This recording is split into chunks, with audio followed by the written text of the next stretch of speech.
I wasn't expecting it. I wasn't looking for anything, really, but I saw them anyway, Dana and some guy, standing in a second-story window. I pulled into the parking lot, Thai takeout in hand, thinking I'd surprise her at the venue. She'd said she'd be working late, but as I parked and stepped out, I caught sight of her in that window. I stopped. She wasn't alone. The man was tall, sharply dressed, someone I didn't recognize. I'd seen her laugh before. Hell, I'd made her laugh 1,000 times. But this was different. This wasn't just a friendly exchange. She was leaning in, too close. He was looking at her like she was the only thing that mattered. And then she kissed him. I felt the air get thick, suffocating. My hands went cold, and for a second, I couldn't breathe. The takeout bag dropped, and I didn't even notice. I just kept staring, frozen, watching them embrace like nothing in the world mattered but that moment. It didn't even hit me that I'd taken a photo. Shaky as hell, but proof, I guess. A way to hold on to something real.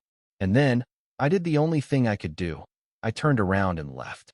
The walk to my truck felt like a mile. I couldn't think straight. I wanted to scream, to smash something, but I just kept moving. I couldn't even go inside. My heart was heavy, raw, like I was walking in someone else's skin. I drove home without even realizing I'd made it. The house felt like a foreign place when I walked through the door. The air was different, colder. And yet, I could still hear her voice in the back of my mind, telling me she'd be late, that she was just working. The words had lost all meaning. I sat on the couch for a long time, the photo still in my hand, until everything went black and the world felt so empty I didn't know if I was coming or going. The only thing that was clear was this: something had broken, something I couldn't fix.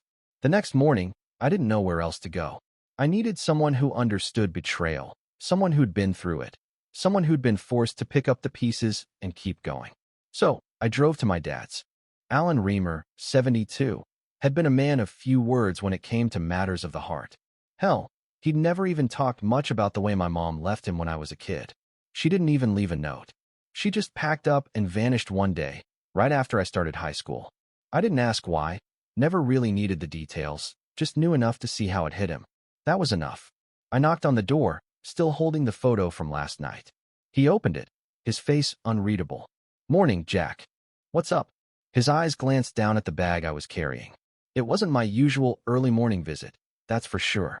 I stopped myself, running a hand through my hair. "I need to talk to you. Now." He didn't say anything, just stepped aside, letting me in. We sat at the kitchen table, the same one where I'd helped him build this damn company from the ground up. His eyes were already on me, waiting for me to say it. Waiting for me to say the words I couldn't quite form. "Dad, how did you deal with it? The betrayal. When Mom left." He didn't answer right away. Instead, he stared at the coffee cup in front of him, his fingers tracing the rim. I could see the years weighing on him as he thought. Didn't really deal with it. Not for a long time. He grunted, more to himself than to me. Kept my head down. "Worked. Built this." He gestured to the walls around us, the photos, the trophies on the shelves. "Kept busy until the anger faded and I didn't have time for it anymore. But you." He paused, eyes finally meeting mine, sharp and clear. "You're not a kid anymore, Jack. You've got a wife, a daughter, a business to protect. You need proof before you do anything." I nodded, clutching the photo tighter. It felt like my hand was shaking even more now. "Proof," I whispered. "I've got proof. I saw her." He looked at me, quiet for a second, and then stood up. He grabbed the coffee pot and poured himself another cup. "Then you hold on to it, Jack. Don't do anything yet. Not until you know what you're dealing with. If you go in guns blazing, there's no turning back. And with the business, the kid, you need to be smart about this. Look at everything before you say anything." I let the words sink in, the weight of them pressing down like a heavy stone. "What do I do now?" I asked, barely above a whisper. "Dig deeper," he said, his voice hardening, the tone of a man who'd learned the hard way. "It's like any job. You don't just tear off the roof without looking for weak spots first. Check the guy out. See what else you can find. Then, if you've got a real case, you'll know what to do." I wasn't sure if he meant that for me or for himself, but I didn't ask. I just nodded. That night, I couldn't stop. Couldn't sit still. I had to know more. I drove back to the venue, sat in my truck across the street, and waited. I didn't know exactly what I was looking for, but I knew I had to see it through. After an hour or so, I saw him, Same guy in the suit, the one Dana had kissed. He walked out of the venue, a confident stride like he owned the street. He looked around before climbing into a black Audi SUV. I didn't waste a second. I scribbled down the license plate, watching him pull away. I knew what I had to do now. I followed him. The streets were empty, the air thick with the weight of the unknown. He drove through the city, the lights flashing past in a blur, until we got to the outskirts, near a luxury condo complex. I parked a few blocks away, keeping my distance just out of sight. He pulled into the gated lot and parked. I sat there for a long time, staring at the building, trying to make sense of it all. This was no ordinary guy. I could feel that in my bones. I pulled out my phone, took a picture of the building, then another of the license plate. My heart was pounding, but I stayed calm. I'd do it my way. My dad's way. One step at a time. I didn't sleep much. The weight of the photo, the license plate, everything felt too damn heavy to carry around anymore. I kept thinking about what Dad had said, dig deeper. So that's exactly what I did. Dana was taking a shower when I slipped into her office. The door was slightly ajar, steam from the bathroom curling through the crack. I didn't want to be here, didn't want to do this, but I needed answers. I needed to know what she was hiding. The files on her desk were a mess, stacks of receipts, invoices, and the usual clutter from a small business office. I sifted through the papers quickly, trying to ignore the knot in my stomach. Then I found it, a batch of invoices that looked off. They were for something called vendor consulting. The amounts weren't huge, just a few hundred here, a couple thousand there, but there were a lot of them. A lot for vendor consulting that hadn't been approved by me or anyone else. My hands went cold, and I pulled out my phone to snap a few pictures of the invoices. There was a name on some of the documents, Nick Farlow.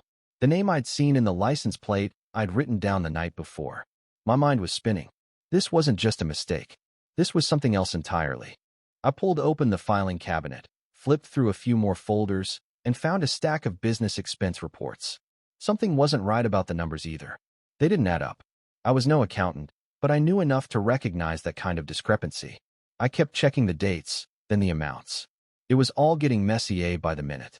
Dana had been running this under my nose, using our roofing company to cover up some bullshit expenses. I could feel the bile rising in the back of my throat. I grabbed my jacket and headed out. The credit union was only a short drive away. I needed to see the business statements, and I needed to see them now. The teller didn't ask questions, just handed me the documents once I requested the recent business transactions. I pulled them out of the envelope, flipping through page after page of withdrawal and deposit information. The transactions were incremental, small enough to avoid raising suspicion, but that didn't matter now. I could see the pattern. Thousands had been siphoned off over months, transferred into unknown accounts under vague descriptions like consulting fees or business operations. I felt dizzy. It wasn't just some bad decision or a momentary lapse. This was a full-on operation, and Dana had been pulling the strings. I had to keep breathing, keep calm, but it felt impossible. I wasn't just betrayed in my marriage. I was being bled dry. I didn't wait long before I dialed Bryce, my son, from my first marriage. He was at Ohio State, studying accounting. I didn't want to drag him into this. He didn't need to see his father like this, confused and lost. But I needed someone who could make sense of these numbers. "Hey, Dad," he said when he picked up. "Everything okay?" "Bryce," I started, my voice hoarse. "I need you to take a look at something. It's the business." "Sure, what's going on?" Just meet me at Dino's. The diner on 5th. I'll be there in 10. I didn't wait for his response. I didn't have the energy for small talk. I grabbed the papers, shoved them into a folder, and headed out the door. When Bryce slid into the booth across from me, he looked the same as he always had. Calm, collected, a little more polished than I remembered, but still my son. "All right, you've got me curious," he said, his eyes scanning the papers I pushed toward him. "What's all this?" "Take a look," I said, my throat tight. "Tell me what you think." Bryce didn't waste any time. He flipped through the documents, his brows furrowing as he went. I could see the accountant in him clicking into gear. He was methodical, absorbing the details. After a few minutes, he set the papers down.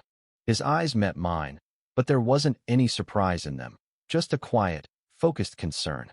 "This is bad, Dad." "Bad?" I repeated. "What does that mean?" "Look, these charges, these vendor consulting fees, they don't add up. They're fake. The numbers are off. And the withdrawals? These aren't just mistakes. Someone's been siphoning money from the business. I felt like the world dropped out from under me. I had known something was wrong, but hearing Bryce confirm it hit me in a way I wasn't ready for. I knew something was off, I muttered, rubbing my face. But I didn't know it was this bad. I don't think she's just skimming either, Bryce said, tapping a finger on the documents. This looks like full-on embezzlement. She's been making these payments to Nick Farlow. Is that the guy you saw with her? I nodded, my chest tightening. Bryce leaned back in the booth, shaking his head. Dad, this is serious. You need to confront her, or you need to go to the cops. It's going to be ugly either way. I just stared at him, feeling the weight of the mess she'd made. It wasn't just the money. It was everything. The trust. The lies. I don't know what to do next, I said, barely above a whisper. Bryce took a breath, then looked me dead in the eye. You get the proof. Then you deal with it. But you have to be careful. If she's willing to do this, who knows what else she's capable of. For the next week, I played the part of the perfect husband. I did it for Sophie. I did it because, for as much as I hated Dana right now, I couldn't destroy everything in front of our daughter. So I cooked dinner. I helped with her homework. I acted like nothing had changed when everything inside me was screaming to burn it all down. Every morning, Dana kissed me goodbye like everything was normal. She would leave for her office, usually with a cheerful "see you tonight," as she grabbed her bag. I'd nod, smile, and hold my breath until the door closed. Sophie, though, she was different. She wasn't blind. Kids aren't stupid. She'd stare at me, her big brown eyes searching my face like she was trying to figure out why the laughter had stopped, why the house felt so quiet, like something was missing. One night, after dinner, Sophie set her crayons down, her little face all scrunched up in thought. Daddy, she asked, her voice soft, hesitant, why don't you and Mommy laugh together anymore? The question hit me like a punch to the gut. My chest tightened, my throat dry as I fought the urge to say something sharp. I could see the confusion in her eyes, the worry she didn't know how to explain. Sweetheart, I said, forcing a smile. Sometimes grown-ups go through tough times. But it doesn't mean we don't love you. Your mom and I. We're just working on some things. Her small face relaxed a little, but she wasn't convinced. Okay, Daddy, but it's kinda sad. She dropped her gaze, going back to her coloring book. I nodded, my heart breaking. She had no idea. When she went to bed that night, I slipped into Dana's office again. I had been taking photos of her receipts, making sure I had everything in line. I hadn't confronted her yet, but I was getting closer. I could feel it in my gut. Dana had been lying to me for months, and I knew exactly what she was doing with the money she'd been siphoning from the business. That night, I didn't have to wait long. Bryce sent over a report. I opened it, sitting at the desk, my hands shaking as I scrolled through the numbers. Over $35,000. And most of it was funneled into consulting fees for Nick Farlow. The same name from the invoices. The same guy I saw with Dana. I leaned back in the chair, the weight of the report settling over me. Bryce had broken it down, laid out everything clearly. Dana had been hiding behind these fake expenses for months. It wasn't just embezzlement. It was betrayal on a level I couldn't even begin to process. But now I had something else to hold on to. A pattern. The business was being drained, and the more I thought about it, the clearer it became. Nick Farlow wasn't just her business partner. He was probably her lover, too. I rubbed my eyes, the sick feeling rising again. All of this time, this entire life we'd built, and she'd been lying to me. For Nick. For the money. I couldn't stop thinking about the kiss I'd seen. It wasn't a fluke. It wasn't just some slip-up. Dana had been leading a double life, one I hadn't seen because I didn't want to see it. But now I couldn't look away. I shoved the report into a drawer and stood up, pacing the room. It felt like the walls were closing in. Every minute I kept pretending everything was fine was another minute Dana could be lying her way out of this. I couldn't do this anymore. The time was coming. I couldn't hide behind smiles and normalcy. If Dana wanted to tear this family apart, I was going to make sure I had the proof to stop her cold. But Sophie didn't deserve any of this. I couldn't keep breaking her heart. Not like this. I sat back down, burying my face in my hands for a moment. I had to be careful, but I wasn't going to let her take everything. Not without a fight. I didn't waste any more time. I had to act. The next morning, I drove straight to Janice Doyle's office. She wasn't the kind of lawyer you walked into unannounced, but I wasn't in the mood to make an appointment. I needed someone who could cut through the bullshit and tell me what to do next. Janice was a tough woman. She'd helped a buddy of mine fight through a brutal custody battle a few years ago. His ex-wife was a real piece of work, and Janice tore her apart. I trusted her to see things the way I did, to be straight with me. So when I sat across from her at her desk, I didn't sugarcoat anything. I laid out everything. The stolen money, the invoices, the proof I'd collected. She didn't flinch. "Jack, you've got a case," she said, looking at the documents. "Dana's actions amount to felony fraud. This is no longer just a marital issue. You're looking at embezzlement, and that's a serious charge." Her words landed hard, but she wasn't done. "And it's not just the money. She's been using your company to cover it up, lying to you, hiding assets. This is criminal, Jack. If you want to go the legal route, we can take immediate action." I leaned forward, my stomach twisting. I didn't want this to be the answer. But she's still Sophie's mother. I don't want to destroy her. I just need to protect what's mine, what's ours. The business. Sophie. Janice crossed her arms, her expression steady. "I get it. No one wants to tear their family apart. But you can't let her keep doing this. If you don't act now, you'll lose everything, including the business and custody of Sophie. You're not just protecting yourself, Jack. You're protecting her too." I knew she was right. The business was built with Dad, with my blood, sweat, and tears. It wasn't just a paycheck. It was my future, Sophie's future. But hearing it from Janice made it real in a way I hadn't fully grasped. This was bigger than a failed marriage. This was criminal. "I need more," I said. "I need to know what she's really involved in. I need to know about Nick." Janice didn't hesitate. "I've got someone who can help with that. A private investigator. Eddie Mars. Retired fraud investigator. He's seen this type of thing before, guys like Nick. Trust me, he'll dig deep." She made a call, and within the hour, Eddie Mars was sitting across from me in her office. He was in his mid-50s, with a hard face that looked like it had seen a lot of rough days. He didn't waste time on pleasantries. "I've seen this before," Eddie said, his voice low and even. "Nick Farlow? He's a piece of work. He's a scammer, known for exploiting women in small businesses, small operations, like yours, Jack. The kind that think they can trust him, that he's going to help them grow. But he's just a leech." I clenched my jaw. Hearing it from someone else made it worse somehow. "How do you know him?" Eddie smirked, but there was no humor in it. "I've been tracking his movements for years. He's got a pattern, and it doesn't end well for the women he works with. They get burned. He finds a way to siphon off money, drag them down, and when they're desperate enough, he moves on to the next one." It was like someone had dropped a stone in my stomach. I couldn't even look at Janice. I was hearing everything I'd already feared, but hearing it from Eddie made it hit harder. "So what now?" I asked, my voice tight. "We dig," Eddie said. "I'll start by getting everything I can on Farlow. Bank records, past business deals, anything that shows his pattern. But you'll need to keep documenting Dana. You're already doing the right thing by watching her closely, keeping track of her moves. The more we know, the stronger your case will be." I nodded, my throat dry. "Do what you have to do. I just need to know everything." Janice gave me a look, her eyes sharp. "You've got a long road ahead of you, Jack. But we'll get through this. We'll get you what you need." As I walked out of her office, I felt a weight settle on my chest. It wasn't just the legal battle I was about to face. It was the toll it would take on Sophie, on everything we'd built. I couldn't stop thinking about what this was going to do to her, but I couldn't back down. Not now. Not with everything on the line. 2 weeks later, Eddie Mars dropped off an envelope at Janice's office. It wasn't thick, but it was heavy in my hands. I could feel the weight of it before I even opened it. When I did, everything inside hit me like a punch to the gut. Photos. Dozens of them. Dana and Nick Farlow at hotels, eating dinner at expensive restaurants, walking out of buildings I didn't recognize. Some were in dimly lit hotel lobbies, others at places I knew all too well. Their faces weren't hard to read. Dana's smile was too wide, too fake. Nick's grin had that look I'd seen on people who thought they could get away with anything. There were also bank statements. More proof. More money siphoned off through shell accounts. More fake, consulting fees, and withdrawals. This wasn't just embezzlement anymore. It was everything. It was betrayal at a level I couldn't even begin to describe.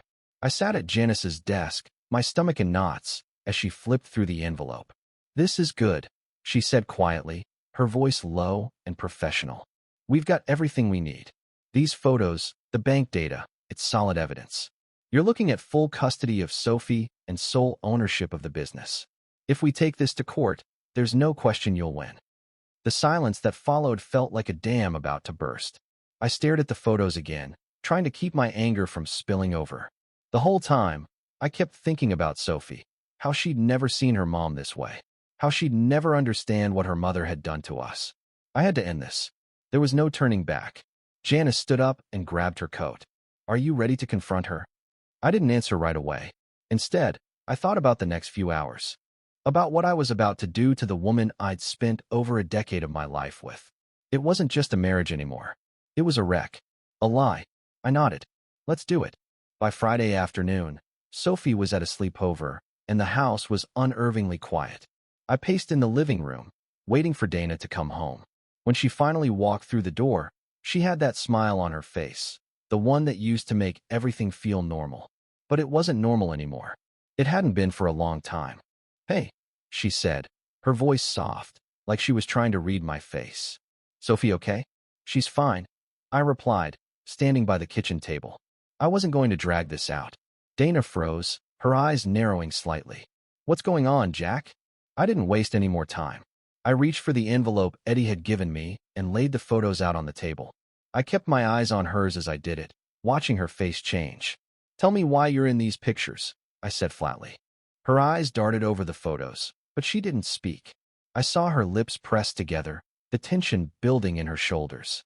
I knew she was trying to come up with something to say, but there was nothing left to hide. "You think I didn't notice?" I went on. "You think I didn't know what you were doing?" "I've been watching, Dana. I've been looking at the numbers, at the accounts. I know where the money's been going. I know what you've been doing behind my back." She opened her mouth, but the words got stuck in her throat. For a second, I thought she might try to lie her way out. But then she looked at me, really looked at me, and I saw it. The guilt. The defeat. "I'm sorry, Jack," she whispered, her voice cracking. I didn't know what else to do. I was drowning. And Nick, he said we'd start over. He promised me everything would be different. I shook my head, disgust crawling up my spine. "Nick Farlow? The guy you've been stealing from me for months? The same guy who's been using you, and me, to cover up his scam?" Her face went pale. She didn't say anything, but I didn't need her to. I could see it now, the truth. I wasn't just a husband left in the dust. I was the last man standing in a game that had been rigged from the start. "Nick's a con artist, Dana," I said, my voice low, steady. "He's a scammer, and he's been exploiting women just like you for years." Dana's eyes welled up, and for the first time in days, I saw something. Real regret, maybe? I never meant for any of this to happen. I just wanted to get away from the pressure. Nick, he made me feel like I was more than just your wife. I felt like I was somebody, you know? I felt a bitter laugh rise up in my chest, but I swallowed it down. "I know exactly what you've done. I have everything, Dana. The photos, the records. If I take this to court, you lose it all. You lose Sophie, you lose everything." She looked at me, her face crumpling in despair. "I didn't know what to do," she repeated, her voice barely above a whisper. "I didn't know how to stop. I was scared, Jack. I thought we could start over. Nick said we could." I stood up and pointed to the documents. "You can start over, but it's not going to be with me. I'm not letting you drag me down with you." Dana looked away, wiping her eyes. "So what do you want from me?" I didn't hesitate. "A settlement. You give up your share in the company, you give up custody. You walk away, and you avoid jail time." There was a long silence before she spoke again, her voice barely audible. "Okay, I'll do it. I don't want to go to jail. I want it all to stop." I nodded, a cold finality settling in. The deal was done. 6 months after the divorce, Sophie and I had settled into a small duplex on the outskirts of Columbus. It wasn't much, but it was ours. There were no more huge dinners with Dana at the head of the table. No more pretending everything was fine when it wasn't. Sophie had her own room now, a little space with pink walls and a window that looked out onto a quiet street. I could hear her laugh sometimes, playing with her dolls or reading books at night. She was adjusting, like I was. I could tell she missed Dana, though. Dana had supervised visits. It was hard seeing Sophie in those situations, watching her interact with her mom under the watchful eye of a caseworker. It wasn't what I wanted for her, but it was what Dana had earned. I couldn't blame Sophie for still wanting to be close to her mother, but I knew deep down that it wasn't just me who had changed. It was her too. And Sophie would see it when she was older. Bryce moved back into the business full-time after finishing school.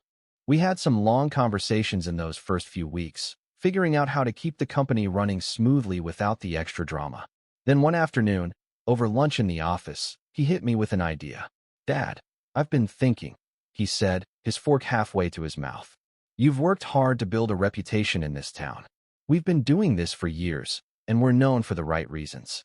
So why not embrace it? We should rebrand." I looked at him, confused for a second. "Rebrand?" "Yeah," Bryce said, his voice more confident than I'd expected. "Reamer and Son Roofing. It sounds like the next generation. You know? People already respect you, but I think it'll help remind everyone we're all about quality work, honest pricing. It could give us an edge." I had to admit, it sounded good. It felt right, like it would mark a new chapter in a company I had worked so damn hard to build. So we did it. We rebranded. Reamer and Son Roofing. It worked. Fast. I'm not sure if it was the name change or just the fact that people in town respected how I'd handled the whole mess with Dana, but business picked up. Word spread. People liked the idea of doing business with a guy who'd been knocked down and gotten back up. Someone who wasn't afraid to fight for what mattered. I'd never seen our books grow so fast. The phones rang more often, and we picked up contracts left and right. Customers came in with stories of how they'd heard about us through friends, family, or even just word of mouth. It felt good, like I was rebuilding something that had been shattered. Not just the company, but me too. In the midst of it all, I started to notice Emily. She lived across the street. A quiet woman, in her mid-30s, always friendly but distant enough not to be intrusive. She taught third grade at a local elementary school, and she seemed like someone who had her life together in a way I couldn't quite understand. We started talking more. At first just casual hellos when we ran into each other outside. Then, one Saturday morning, she stopped by with a plate of cookies she'd baked for the neighborhood. We sat on the front step, just talking about the weather, about life in Columbus. Simple things. But for the first time in a long time, it felt easy. A few days later, I bumped into her again at the local coffee shop. She was getting a coffee before heading into work. "Hey," she smiled, a little surprised to see me. "You've got the morning off?" "Yeah," I said, glancing down at my watch. "Needed a break. Thought I'd grab some coffee. You want to sit?" She nodded, so we grabbed a table by the window. It felt nice, comfortable. We talked for over an hour, just about life, the weather, small things that kept the conversation flowing. It was the first time in a while I hadn't felt the weight of the world on my shoulders. But it wasn't just the conversation. It was the way she looked at me, the way she listened. There was something warm about her, something real. I wasn't thinking about Dana. I wasn't thinking about the company. For once, I was just here. When the conversation finally wound down, I hesitated for a moment before I spoke. "I don't usually do this, but you want to get coffee again sometime?" Emily smiled, her eyes lighting up. "I'd like that." And that was it. No big dramatic moment. No pressure. Just a quiet moment in the middle of everything, like life was finally moving in a direction I could handle. So things kept moving forward. The business grew. Sophie adjusted, and I did too. I wasn't the man I was 6 months ago. I wasn't the man I'd thought I'd be. But I was still here. And I was building something new. Something real.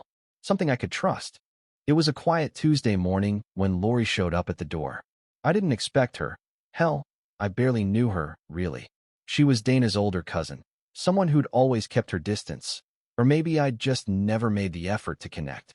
I only knew her from the few times she'd popped by the house over the years, when family came together for one of Dana's birthday parties or some other obligatory event.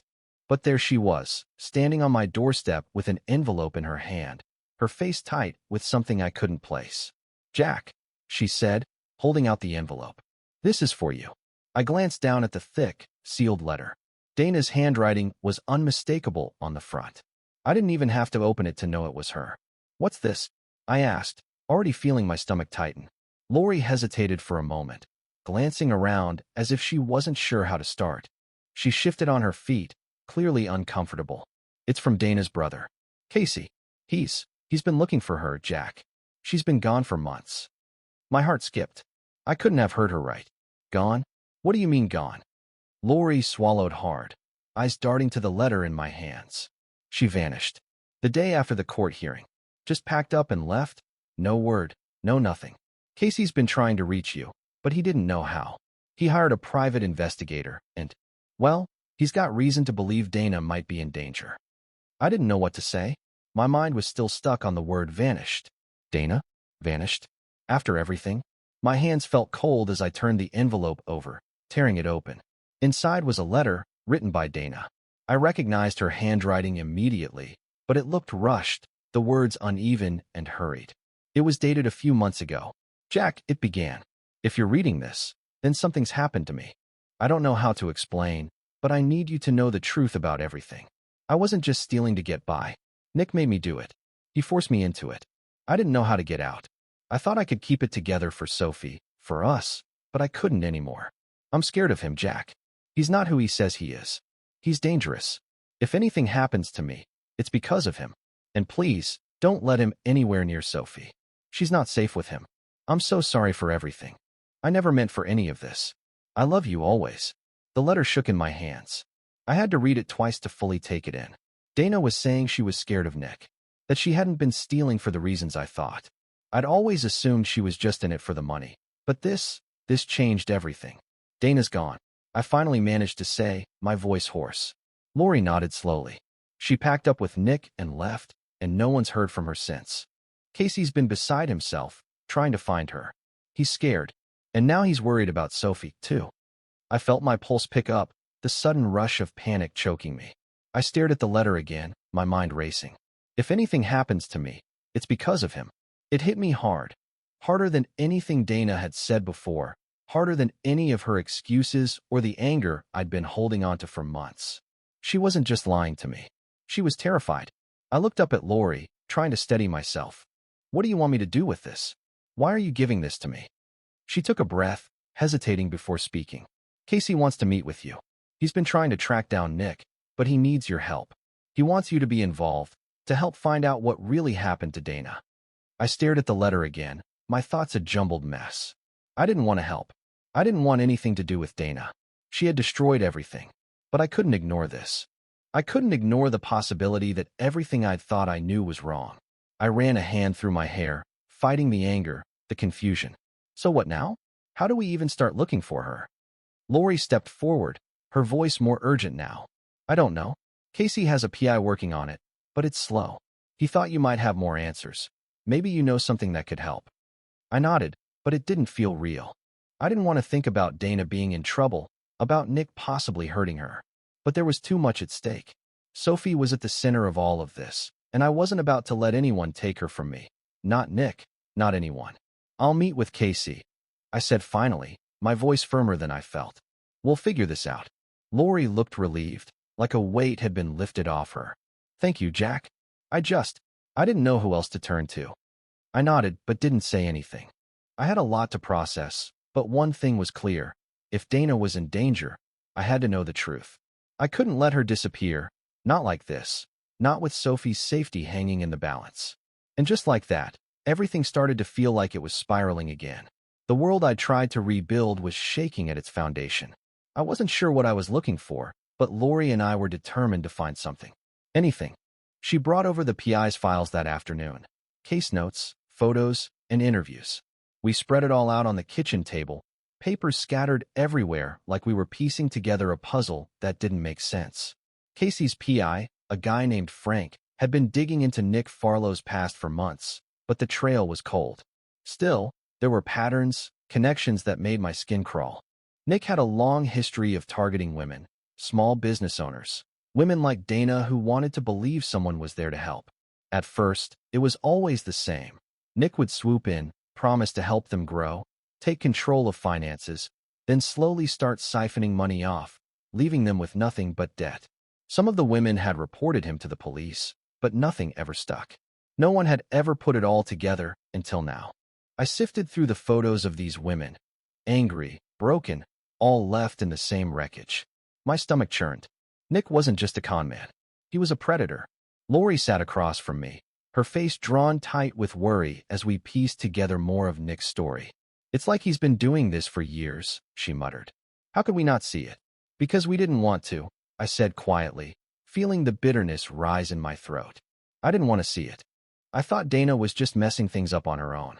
I didn't want to believe she could have been caught up in this. The words hung in the air, heavy. Dana had been trapped, yes, but she'd let herself get caught, too. She'd made her choices. Lori stood up, pacing the room, clearly frustrated. You know, I spoke to Frank last night. He found something else, another woman, a business owner who filed a report against Nick about a year ago. She's got texts and photos, proof that he was threatening her too. Sounds like he had a habit of pushing them to the edge, then making them feel like they had no choice. I gripped the edge of the table, staring at the pile of evidence. How many others? How many did he destroy? Just then, Lori's phone buzzed. She picked it up, her face going pale as she read the message. Her voice shook when she spoke. Jack, it's Casey. He says they found Dana. My heart stopped. I couldn't even move. What do you mean they found her? She's dead, Lori whispered. Her body was found near a river lodge in Colorado. They say it was a suicide. I wanted to scream, to throw something, but I couldn't. I felt numb, like I was drowning in disbelief. Dana, dead. A suicide? It didn't make sense. It didn't feel real.